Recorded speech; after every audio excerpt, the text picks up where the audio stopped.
It began just after midnight. A 911 operator answered a call that would become one of the most disturbing mysteries the FBI ever touched. On the line was a young woman, whispering so softly the operator could barely make out the words.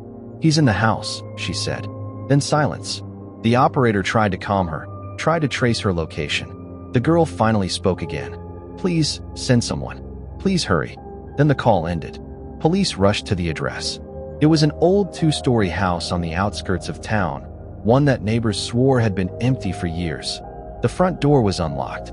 Inside, everything was coated in dust. Furniture sat untouched. Windows cracked. It looked abandoned.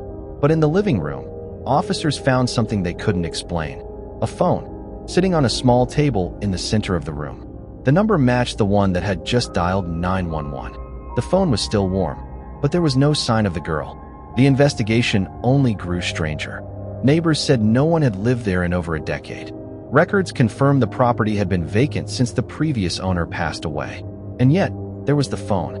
Connected. Active. Used just minutes before officers arrived. Even more chilling, in the dust covering the floor, officers saw footprints. Bare feet. Small. Leading from the kitchen to the living room. But the prints stopped at the wall.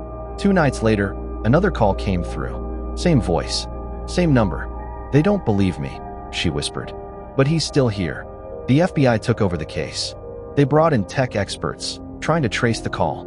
But the signal kept bouncing. First it appeared to come from the house. Then from a nearby field.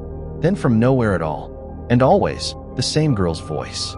"She's not making this up," one operator told agents. "She sounds too real. Too terrified." The final call came on a Friday night.